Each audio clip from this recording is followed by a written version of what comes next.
Bonjour, je suis Oumou Hawa Diallo, je viens de la République de Guinée. Je suis défenseur de la jeunesse de l'UNICEF pour la cause climatique et environnementale en Guinée et cofondatrice de l'ONG Agir contre le réchauffement climatique. Je suis très heureuse de participer à la conférence régionale des jeunes sur le climat dans la région de l'Afrique australe. Et ce que j'ai appris ce matin, c'est qu'il y a un nœud entre les changements climatiques, la paix et la sécurité. Les conséquences des changements climatiques. In other way, we can talk about climate migration is an adaptation capacity. On the other hand, there are some push factors that push young people to move from other places to other places. And I encourage that other young people, they should take the front rows in terms of climate finance so that they can integrate migration into various institutions and make sure that integration and mainstream of climate migration in various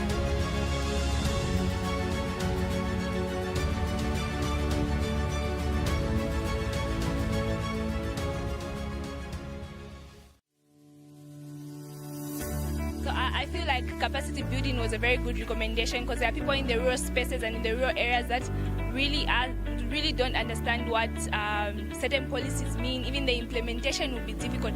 When there has been capacity building, there will be different people that will be participating, and there will be a certain interest that will be inborn in them.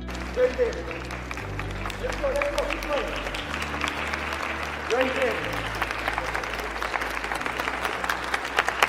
Okay, keep going. And of course, one of the key takeaways that I've had from today's session is the ability to include people living with disability.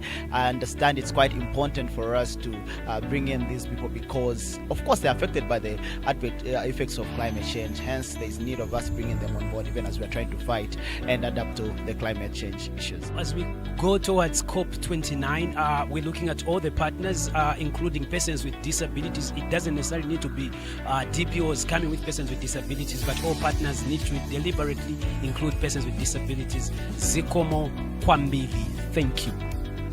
Just seeing how women are affected, and children as well, by issues around climate conflict-induced issues, and also around climate finance, learning about how there are different sources and how young people can actually have a say in the policy recommendations ahead of COP29, which is a climate finance COP. So I'm really looking forward to how youth can be able to really integrate some of their recommendations and from the learnings of today, and how gender can actually play a key role in actually solving some of the issues. Thank you. My key takeaway for day 2 at Roko is being part of the position paper that is going to be presented at the COP29, and it's so encouraging that youths actually taking this. I mean, it's a sense of agency. Today what stood out for me was on the issue of nature-based solutions and how us as youths, we have a big role to play as we are the future leaders of tomorrow. And on the fact that through nature-based solutions, we can also have income generating schemes. We can also solve the issue of food scarcity, water scarcity, and also create a better future for us and the future generations to come. Another important thing that came up was the value of coming up with creative and innovative solutions to ensure that we have sustainable impact for our region and for us to also work together as we fight this climate crisis. So thank you. When it comes to this agenda, we really do have to come together, band together, and foster innovation as well as practice a little bit of creativity when it comes to financing these initiatives to make them self-sustaining. Thank you very much, Mesibeku, Asante, Nyaribuwa, Nyawonga, Shukran, Zikomo. This is what our youths from different countries had to say. So we have heard from them, and it's about time to take all the things that we discussed and put them in one paper. The paper that we're going to be taking to member states, the paper that we're going to be taking to SADC, we're going to be taking it to the ministers of environment, we're going to be taking it to everybody, to African Union, where all these things make sense and mean sense to everybody. So rest assured as we gear up towards COP29, and definitely climate finance has been a critical issue, and I know that we are going to advocate and push and also hold our leaders accountable, our Southern African leaders, and also the SADC chairman.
Well, lovely good evening and thank you for joining us on the ICU TV main news.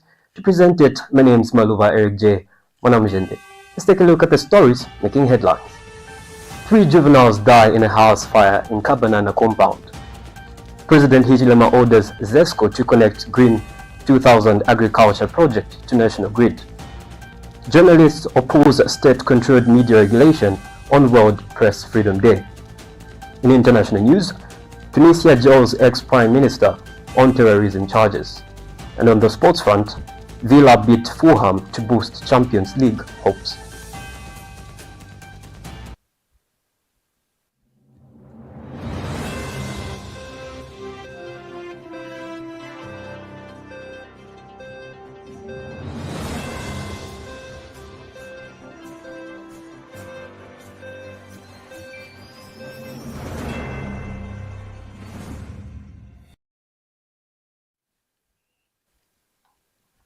And now the news in detail. 3 juveniles have died in a tragic house fire that occurred on the evening of May 2nd, 2025 in the two-way area of Kabanana compound in Lusaka, leaving the local community in shock and mourning. Police spokesperson Ray Hamonga confirmed that the fire broke out at approximately 21:30 hours, engulfing the residence while the children were alone inside, and the incident was reported to Emmausdale Police Station through Chipwalu Police Post by their father, Mr. Emmanuel Piri. Mr. Hamonga explains that Mr. Piri had left the house around 1800 hours to pick up his wife from Chazanga compound and was later alerted by a distress call from a neighbor informing him that his house was on fire. He states that although members of the public made efforts to rescue the children and extinguish the fire, the house was completely destroyed and the bodies of MJ Nathan Piri, aged 7, MJ Emmanuel Piri Jr., aged 4, and MJ Subilo Piri, aged 2, were tragically recovered from the debris, all having sustained fatal burns. Mr. Hamonga adds that investigations have been launched to determine the cause of the fire, and the bodies of the deceased have since been deposited at the University Teaching Hospital mortuary, awaiting post-mortem examinations, as the Zambia Police Service extends its deepest condolences to the bereaved family and urges the public to remain vigilant about the fire safety. Emmausdale Police Station through Chipwalu Police Post received a report of a tragic fire incident yesterday, the 2nd of May 2025, at approximately 21:30 hours. The report was made by Mr. Emmanuel Piri, age 34, of Kabanana compound, Tungwe area, whose house was gutted by fire, resulting in the death of 3 children. According to Mr. Piri, he left his home around 18 hours to pick up his wife from Chazanga compound, leaving behind his 3 children in the house. While at Chalobantu in Chazanga, he received a distress call from a neighbor alerting him that his house was on fire. He rushed back and confirmed the unfortunate news upon arrival. Members of the public were found attempting to extinguish the fire and rescue the children. Despite their efforts, the fire was only quenched after it had completely consumed the house and its contents. Tragically, the bodies of 3 juveniles were later recovered from the debris. The deceased have been identified as male juvenile Nathan Piri, age 7, male juvenile Emmanuel Piri, age 4, and male juvenile Slubilo Piri, age 2. All 3 sustained fatal burns. The cause of the fire is yet to be established and investigations have been instituted. Police visited the scene and confirmed the report. The value of the property destroyed has not yet been determined. The bodies of the deceased have been disposed in the University Hospital mortuary awaiting postmortem examination. The Zambia Police Service expresses its deepest condolences to the bereaved family during this tragic time. We urge members of the public to continue exercising caution and ensure fire safety in their homes. Thank you.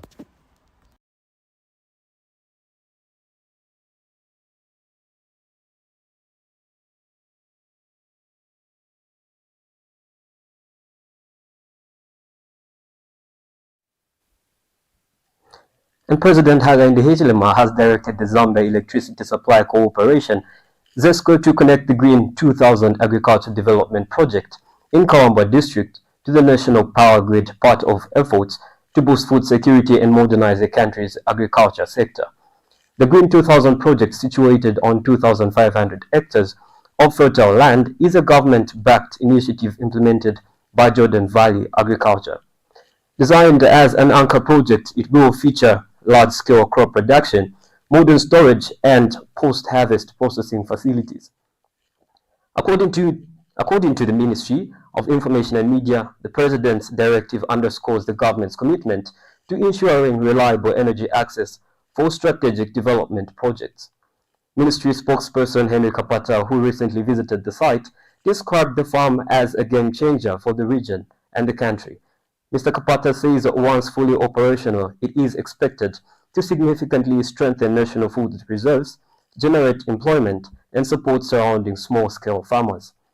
The Green 2000 project is set to become a cornerstone in Zambia's drive toward a resilient and self-sufficient agricultural economy. We were at Green 2000 farm there. I have issued instructions that I want electricity there. That's my job, and it will happen. More farmers are now using advanced machinery on the Luena farm block in Kawambwa district. Not long ago, only a few would show up. Today, the equipment is in high demand, and more is needed as farmers join in. The first year, the people were reluctant. Only the familiar guys, including our workers that was here, utilized it. And then they saw the opportunity, the other small-scale farmers. And the demand became so high that we actually could not service everybody. So we are planning to increase our capacity. Jordan Valley Agriculture has put in $40 million in this project, creating over 400 jobs.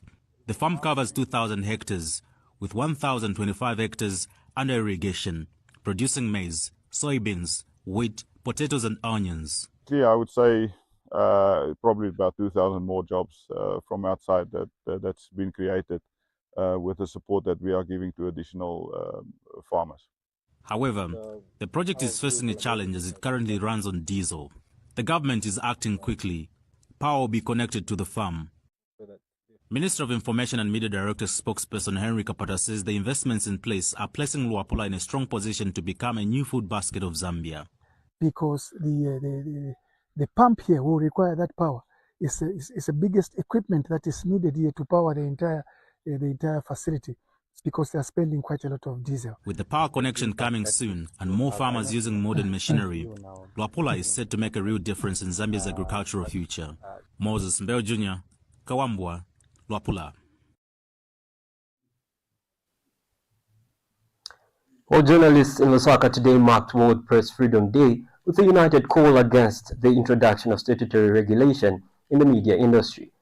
The 2025 commemorations were held under the global theme, Reporting in the Brave New World, the Impact of Artificial Intelligence on Press Freedom on the Media. As part of these activities, journalists marched from the Media Institute of Southern Africa, MISA, Secretariat in Olympia to the Mulungushi International Conference Center, where the main event took place. Veteran journalist and former Post newspaper editor-in-chief Fred Membe joined the procession in a show of solidarity. During the event, journalists voiced concerns on several issues affecting the profession, including working conditions, press freedom, and the controversial Zambia Institute of Journalism (ZIJ) bill, which many see as a gateway to government control of the media. I've spent a good part of my life in the media, probably half of my life in the media. I spent 27 years in the media. I've been a reporter, I've been a photojournalist, I've designed pages, I've been a sub-editor, I've been an editor or editor-in-chief. I've worked internationally. I was one of the founders of MISA, as a regional body, and also establishing MISA in Zambia. It's sad for me that today you are still dealing with the issue we dealt with more than 30 years ago. Yeah. Well, meanwhile, Media Owners Association of Zambia, MOA's president Costa Mwanza, questioned the intent behind the ZIJ bill, suggesting it serves limited and unclear interests. Abash, statutory regulation, abash! Abash! Wakana.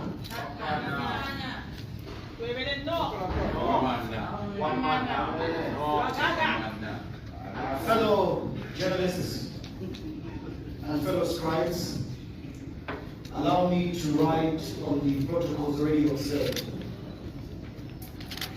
Today indeed is a very important international day, celebrated world over by journalists like me and yourselves. But a very, very sad chapter for us in journalism in Zambia. Fellow scribes and fellow colleagues, I am but one of you. I see most of you in here who have fought journalism battles with me in the trenches together. I see many of you here with me who have been harassed by police, harassed by cadres together. And to be told today by people who've not seen a newsroom in over 30 years, by people who have not even seen a newsroom, that what is good for us 20, 30 years after we fought for self-regulation is the ZIJ bill, Abash. Who are they representing? Whose interests are they speaking for? I laugh and I frown upon sentiments. Today, as I stand as President of Media Owners Association, we have been accused that we're against this bill because we are not journalists. Some of us, including myself today, who continues to practice, understand more of what it takes to not only be a reporter, but to also run a media house professionally, rather than those out there who are having dark corner meetings and have never paid a salary before. They don't even know the price of a transmitter. They don't know the price of a camera.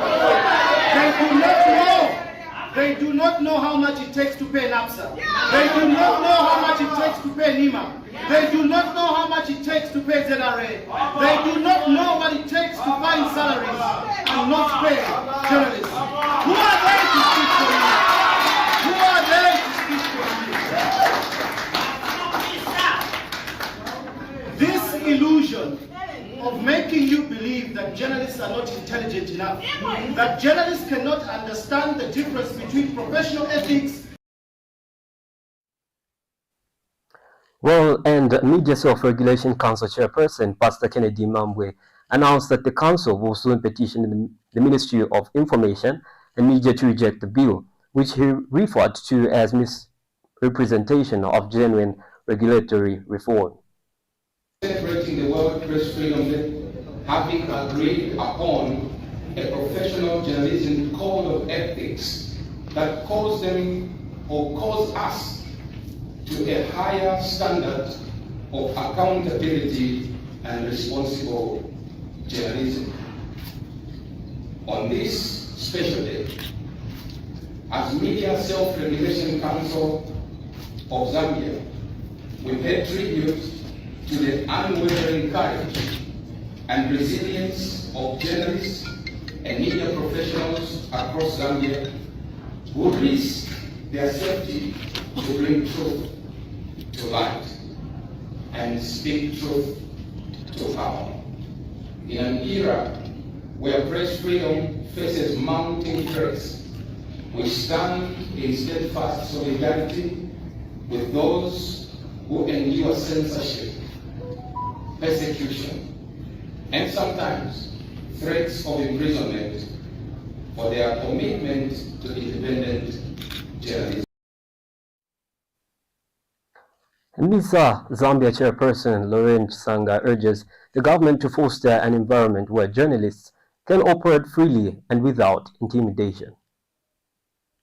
How news is produced, distributed, and consumed. But with this transformation comes a critical question. How do we protect press freedom in an era when machines are influencing what we read, hear, and see? In this brave new world, journalists must remain at the center of the information ecosystem. While AI can support investigative work, streamline production, and enhance data analysis, it must not replace the core journalistic values of accurate, fairness, independence, and accountability. Let us also be mindful that AI, if left unchecked, can deepen misinformation, entrench bias, and erode public trust. We have already placed how or a very dramatic. Meanwhile, Swedish Ambassador to Zambia Johan Hallenborg praised the Zambian government for passing the Access to Information Act in 2023, calling it a significant step toward upholding digital rights and protecting the media. And President Hichilema has also addressed the importance of press freedom in the context of rapid technological advancements and the rise of citizen journalism, emphasizing that it remains a fundamental component of society, particularly in emerging democracies. President Hichilema asserts that press freedom is not just a right but an integral part of everyday life. The president reminds citizens that exercising this freedom comes with a responsibility to respect others' rights, reinforcing the idea that rights are paired with responsibilities. He further extends the best wishes to all journalists on this significant day.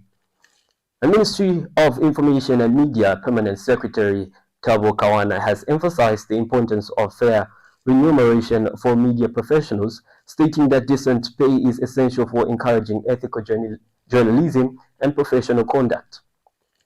Speaking at the 2025 World Press Freedom Day commemorations in Livingston, organized by the Livingston Press Club, Mr. Kawana warned that poor wages can push journalists toward unethical behavior such as selling news or engaging in propaganda. He describes the current compensation for many journalists in Zambia as akin to slave wages, stressing that better pay would improve standards across the industry. During the same event, Livingston Press Club President Mercy Ngoma commended the UPND government for enacting the Access to Information Law. She calls for its swift implementation, describing the legislation as a significant milestone in Zambia's media reform efforts. Adding to the discussion, CEO of Bloggers of Zambia, Richard Mwonga, highlighted that press freedom is not just about journalist protection, it also safeguards the public's right to access information. Meanwhile, the Zambia Police Service has commended journalists for the important role they play in society, especially in promoting transparency and ensuring the public is well informed. Police spokesperson Ray Hamonga acknowledges the significant challenges and opportunities presented by artificial intelligence in news reporting, highlighting the need for ethical journalism. He further assures the Zambian people that the Zambia Police Service is committed to supporting a professional media environment free from intimidation and censorship, and ensuring the free flow of accurate, timely information to the public. We go on a short break. We'll be right back with more of our local stories. At the Information and Communications University, we're not just educating students, we're shaping the future of Zambia and beyond. With a global perspective, ICU offers cutting-edge programs in information technology, business, humanities, engineering, and education. We combine theory with practical skills, ensuring our graduates are ready for the job market. Whether full-time or distance learning, our flexible programs cater to the needs of every student, creating pathways for success. ICU is driven by innovation, research, and entrepreneurship. We empower our students to be leaders and change makers in their industries. Through strategic global partnership, including collaboration with leading universities such as St. Petersburg State University and others, we give our students a competitive edge on the global stage. Our graduates don't just earn degrees, they create impact. They are leading the way in ICT, business, engineering, and more, both locally and internationally. Join the Information and Communications University, where your future begins today. Welcome to the Zambia Research and Development Center, an institution dedicated to national development through capacity building and community development. Established in 2007 by a group of professionals and lecturers, ZRDC has since become a hub of research and innovation in the country. Registered with the Ministry of Home Affairs under the Registrar of Societies, ZRDC pursues cutting-edge research to address pressing social and economic challenges. Get involved. ZRDC engages in activities that stimulate international collaboration, promote knowledge sharing, and make research expertise available to decision makers. Our mission at ZRDC is to foster innovation and capacity building for national development. We believe in addressing poverty and underdevelopment through institutional and capacity building, human empowerment, and gender participation. In our quest to foster innovation and capacity building for national development, ZRDC launched the ZRDC University Sponsorship for Capacity Building and Development Program to facilitate knowledge advancement among ZRDC researchers and those intending to join the research community. Qualified Zambian citizens can pursue education at credible universities in Zambia with guaranteed prospects of joining the ZRDC research community. ZRDC engages in industrial and technological research, covering research development and innovative investigations to drive dynamic industrial development at national and regional levels. Join us at the Zambia Research and Development Center as we continue to innovate, empower, and shape a brighter future for Zambia. ZRDC, fostering innovation and capacity building for national development. Well, thank you for still staying tuned. In our local stories this evening, a 43-year-old man, Mr. Kelvin Echambwa of Ngorere, was injured in a shooting incident that occurred on May 1st, 2025 at approximately 1600 hours in the Ngorere area in Lusaka. Police spokesperson Ray Hamonga confirmed that Mr. Chambwa was allegedly shot by his 59-year-old neighbor, identified as Mr. Alex Siame of Lusaka West, who fired at him from close range with a pistol, grazing Mr. Chambwa on the left side of his forehead and injuring Mr. Siame's son, Mr. Innocent Siame, on his left hand. Mr. Hamonga explains that the shooting followed a confrontation between the two men over a land dispute. During the altercation, Mr. Chambwa reportedly confronted Mr. Siame about alleged land encroachment, which escalated, During the altercation, Mr. Chambwa reportedly confronted Mr. Siame about alleged land encroachment, which escalated into a physical scuffle. Mr. Siame is said to have pushed Mr. Chambwa to the ground before firing the shots. He further notes that nearby construction workers intervened to prevent further harm. Mr. Hamonga states that police responded promptly to the scene, where they recovered 3 empty cartridge casings and observed bloodstains on the ground. He confirms that both Mr. Chambwa and Mr. Innocent Siame were issued medical report forms and taken to Material Level 1 Hospital for treatment, where they were later discharged. Mr. Hamonga assures the public that a docket has been opened and investigations are ongoing, emphasizing the Zambia Police Service commitment to thoroughly investigating all cases involving firearms. The Zambia Police Service through Ngorere Police Station is investigating a serious shooting incident which occurred on the 1st of May 2025 at approximately 16 hours in the Ngorere area of Lusaka. The incident was reported at 16:02 hours by Mr. Kelvin Chambwa, aged 43, of Ngorele, who alleged that his neighbor, Mr. Alex Siame, aged 59, of Lusaka West, attempted to kill him by discharging a firearm at close range. Mr. Siame is reported to have fired 3 shots from a pistol serial number 13821. One of the shots allegedly grazed Mr. Chambwa on the left side of his forehead, resulting in a visible bruise. Additionally, another shot is believed to have struck Mr. Siame's son, Mr. Innocent Siame, on his left hand. Preliminary investigations reveal that the altercation arose from a land dispute.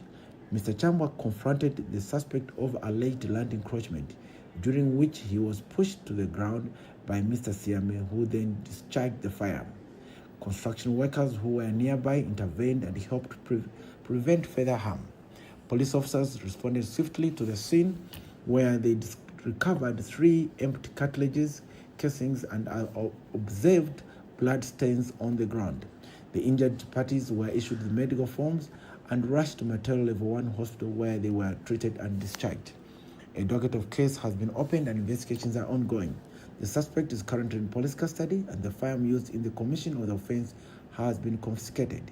We wish to assure members of the public that the Zambia Police Service remains committed.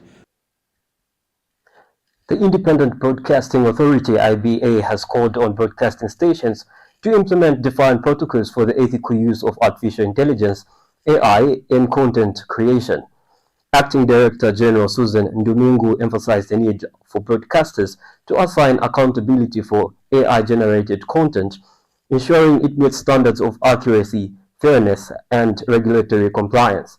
She also recommends the appointment of a designated officer to oversee AI-driven material, helping align it with editorial values and ethical principles. Ms. Ndumingu notes that as the media environment continues to evolve, the responsible use of AI is essential to sustaining public trust in broadcast content. Press freedom and the media, we call on broadcasting stations to uphold ethical and professional principles as they embrace artificial intelligence in their work. We challenge stations to be transparent, accountable, and fair when generating content using AI. We also advise radio and TV stations to develop ethical guidelines to ensure responsible use of AI. Stations must develop clear lines of accountability for AI-generated content by appointing someone to be responsible for its accuracy and fairness. The authority acknowledges that AI has become an important tool for enhancing innovation and efficiency within broadcasting houses. However, licensees are reminded of their responsibility to uphold data privacy and ensure the accuracy of all news and information gathered and disseminated using AI. And meanwhile, Minister of Information and Media Cornelius Mwetwa stressed the importance of the cybersecurity and cyber crimes law in addressing the spread of disinformation and hate speech issues increasingly linked to the misuse of AI technologies. He voiced concern over the deliberate use of AI by some actors to disseminate falsehoods and incite division online. The minister encouraged media practitioners to leverage AI tools responsibly to broaden access to credible information and produce high-quality journalism without contributing to the circulation of misleading content. As the media commemorates World Press Freedom Day, Mr. Mwetwa reminds journalists of their duty to uphold professionalism and resist involvement in spreading misinformation and tribal hate speech. Mr. Mwetwa adds that government is working with stakeholders to develop effective tools for detecting false information and safeguarding a secure, rights-based digital environment. Right now we go on another set of commercials. We'll be right back with international news. Papa, I found someone who feels like he's the one. I thought the Machelas were searching for peace. What's up, son? Hey, why should I?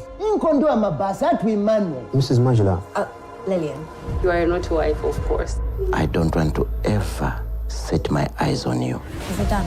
The deal is done. Signed, sealed, and delivered. Do you think you'd ever live in the village? I saw no harm in being friends with him. And for 200% my boss. I'll stay loyal to the boss and do what needs to be done. This war began many generations ago. People speculate that maybe Kasu was trying to get revenge for her husband.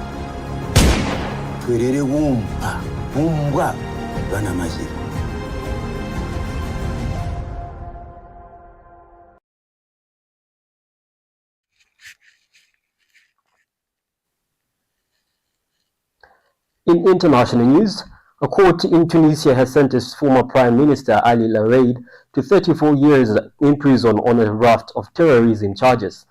He is the latest high-profile critic of the president to be jailed as campaigners slam sham trials in the country. The 69-year-old is a prominent opponent of President Kais Saied and leader of Ennahda, a moderate Islamist party that holds the largest number of seats in parliament.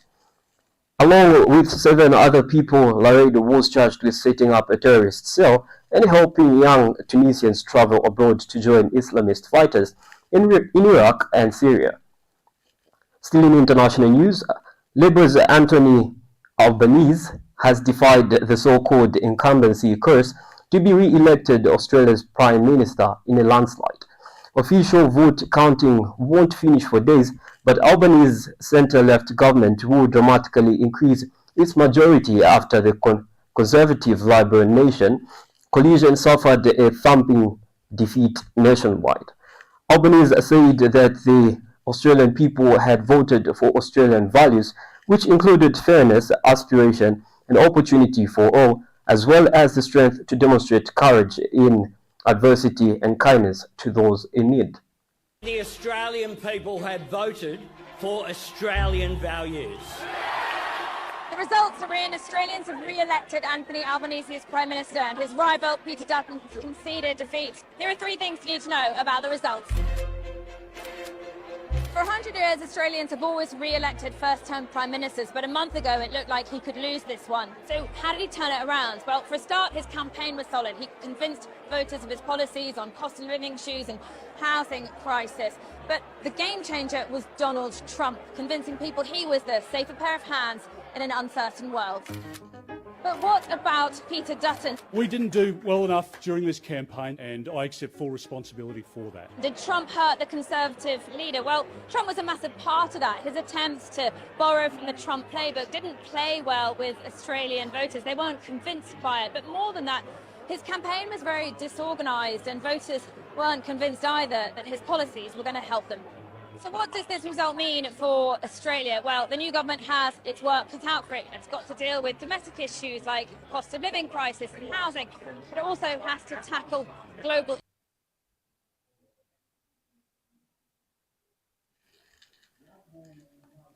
Well, and right now we take our final set of commercials, and we'll be right back with sports news. At the Information and Communications University, we're not just educating students, we're shaping the future of Zambia and beyond.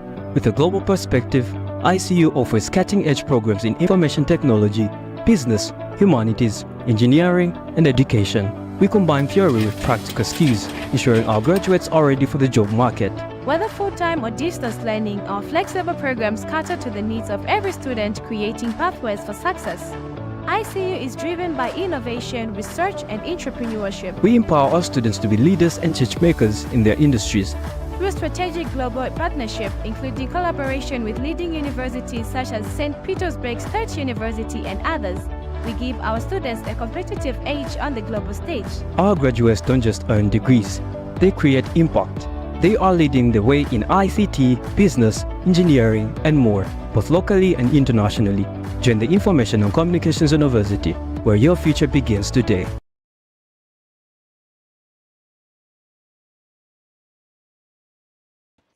Did you know that mental health conditions are treatable and recovery is possible?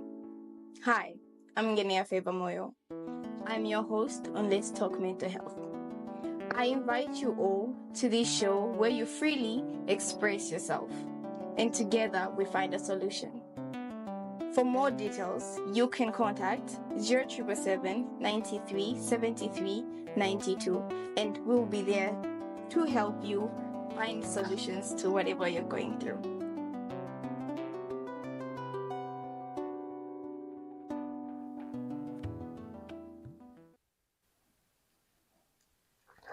Getting down to the sports front, Aston Villa recovered from their FA Cup semi-final defeat by Crystal Palace as they overcame Fulham in the Premier League to boost hopes of a top 5 finish. Unai Emery's side were beaten 3-0 at Wembley last time out, but put that disappointment behind them with a hard-fought victory. It moves them a level on points with Chelsea, who occupy the 5th and final Champions League spot, and 6th placed Nottingham Forest. Meanwhile, Pep Guardiola says he will take a break from management after he leaves Manchester City, though he does not know when he will retire. Guardiola signed a 2-year contract extension in November, extending his stay at the club until June 2027. By the time the 50-year-old will have been at City for 11 years, he spent 4 years as Barcelona manager before taking charge of Bayern Munich 4-3.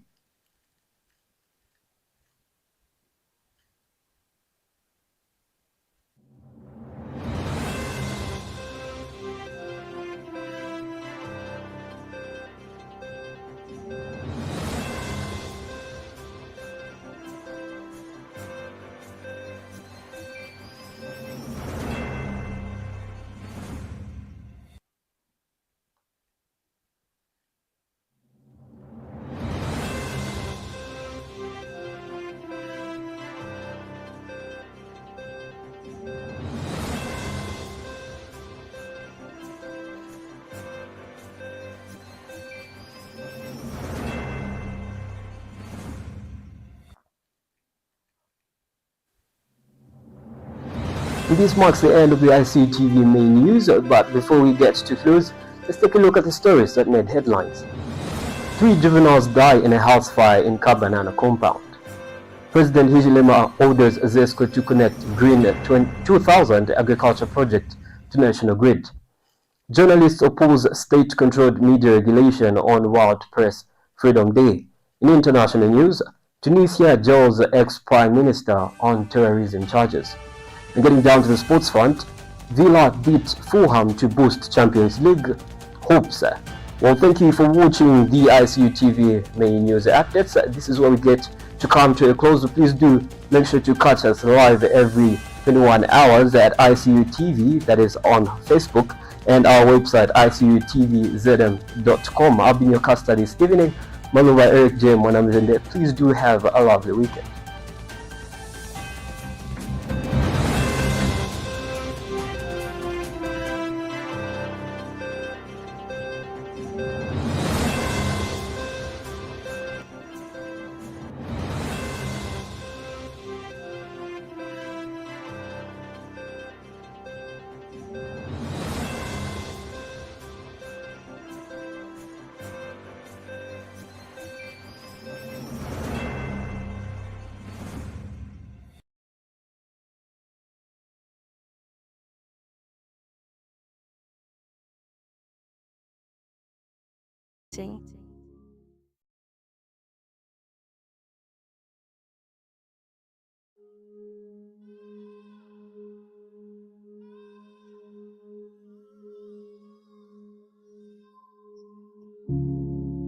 I've been waiting to hear from you.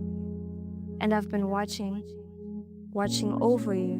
When you woke up this morning, I was ready to hear from you, but you woke up and chose to devote your time to the multitudes that couldn't be less bothered by your misery.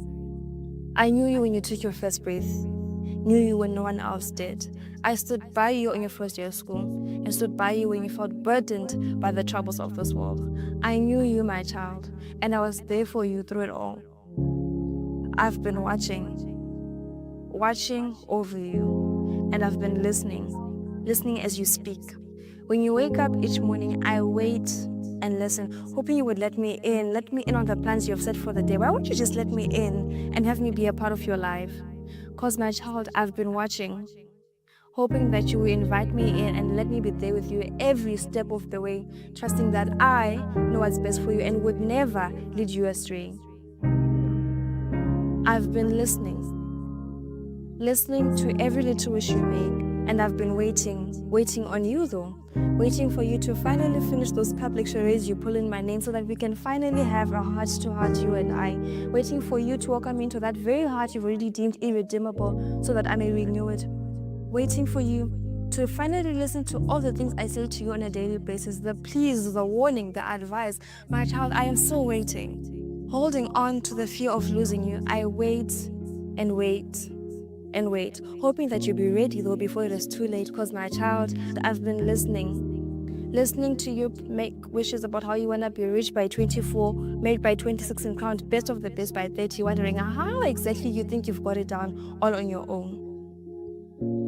I've been waiting to hear the part where you finally mention my name, the part where you mention that you're gonna trust me, the part where you shout, I have a Father in heaven who will guide me through it all, clearing the path before it is even in sight and illuminating it so my feet may not falter. A Father who will not only show up, but show off with me.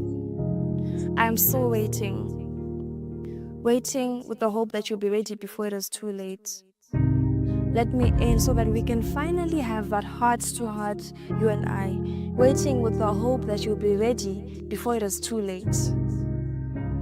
But I'm still waiting.